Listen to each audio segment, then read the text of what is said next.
But strangely, at this moment, I am actually feeling quite relaxed. Hey. Welcome to Working Title, the show where we talk about books, movies, and everything in between. So, this is another episode that stemmed from my Twitter. Follow me at ashleymariewt. Now, don't worry if you didn't see these, they're pretty old at this point. But one was a picture of Lily James from the 2015 Cinderella movie, and basically me gushing over her dress. The second was a picture of Emma Watson in the 2017 Beauty and the Beast movie, and how much I cannot stand, present tense, her ball gown. Now, I'm going to circle back to these because especially the Beauty and the Beast example is important to my point, but that is what started this whole thing. Period pieces have been a staple of film for a while. The earliest example that comes to mind for me is The Private Life of Henry VIII from 1933. But obviously it goes farther than that. Even more recently, we've gotten movies like The Favorite from 2018, The Other Boleyn Girl from 2008, and of course adaptations of Little Women, which coincidentally also had Emma Watson, and Pride and Prejudice. Of course, it's been a staple of TV as well, the most recent example being Bridgerton, which Queen Charlotte was released recently, and I haven't gotten a chance to watch it yet. Should I talk about it? I'm gonna watch it anyway, but should I dedicate an episode to it, is what I'm asking. But with all these movies and shows being released, what obligation do writers have to be historically accurate? Obviously, there are instances where you have to be completely accurate, if it's a documentary or a biography. What I'm talking about is when is historical fiction necessary in... God damn it. What I'm talking about is when is historical accuracy necessary in fiction. God.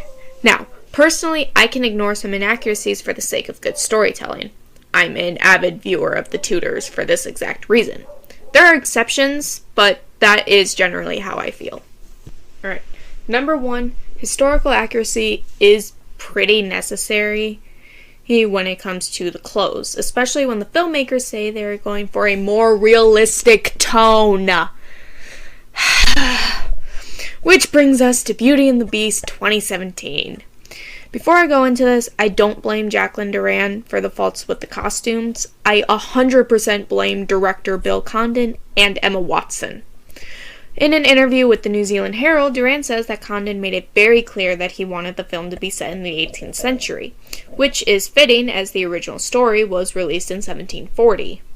This, of course, would put us in the Rococo era, a particular time in France defined by extravagant and elegant clothing. Obviously, there's more to it than that, but for our purposes, that's what we're focusing on.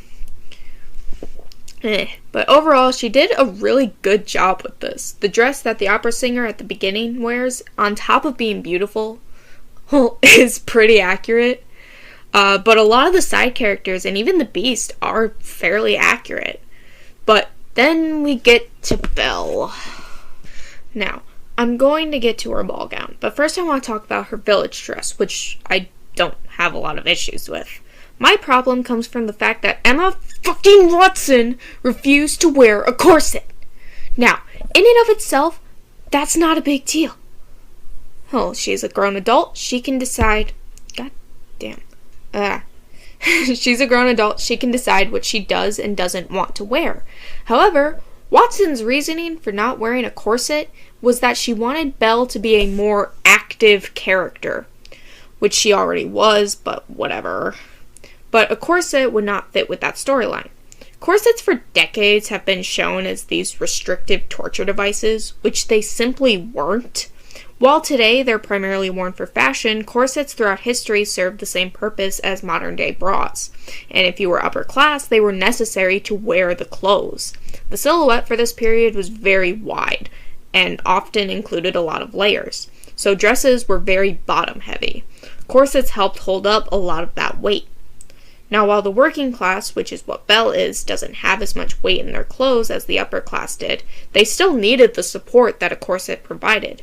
If you watch during the beginning of the film, there's a lot of bunching in the bodice of her dress, which wouldn't be there if she had worn a corset. Now, for the actual dress that I have an issue with, that goddamn banana yellow Victorian nightgown. Going back to that New Zealand Herald article, Duran said the yellow dress was always going to be yellow in the film. She ended up making the dress very simple, allowing the focus to be on the movement, which is fine if that's what they were going for. That's on them. But why does it have to be banana yellow? If you look at the 1991 version, it's elegant and extravagant, and while not having the Rococo silhouette, once again falling in line more with Victorian styles, still aligns with the ideals of the Rococo era. There's a lot of depth to it as she cascades down the staircase, the light hitting it in a way that can only be done with gold, the off-the-shoulder bodice flowing perfectly into the bell-shaped skirt. It just overall is a beautiful dress. Then we cut to Emma Watson. Her dress is flat in comparison, the skirt falling flat, having no structure to hold it. The dress itself being made completely of the same shade makes for an overall very boring dress. Creative liberties are going to happen. They're necessary. So when doing a period piece, you have to kind of toe the line between the creative and the accurate. A show that does this really well is Bridgerton. The show, taking place in 1813, puts us in the Regency era, the fashion of this time being very simple, straight silhouettes and empire waistlines. This personally isn't my favorite era in fashion history. I just don't like empire waistlines. But the costumes in this show are amazing, adding a lot of jewels and layers. I think it helps that we follow an upper class family, so we get to explore fashion a lot more than we could with a working class family. But these are examples of going for a realistic tone. What about things like Cinderella that are pure fantasy? The thing about fantasy as a genre is that it does pull from historical events. Examples include Twilight, Edward being infected with the Spanish influenza, Vampire Diaries, Damon was a Civil War soldier. But then of course you have things like Cinderella or Lord of the Rings that take place in fictional lands with no obvious ties to our world. However, when you look at the costumes, you can see some elements of our world.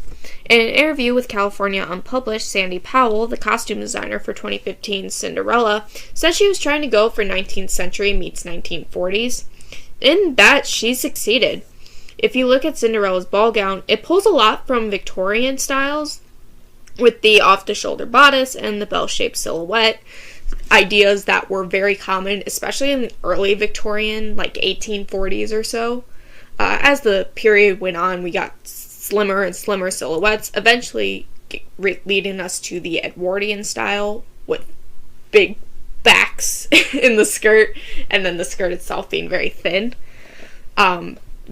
This is one of my favorites, especially early Victorian, but it is very interesting to see the progression of skirts getting slimmer and slimmer and slimmer.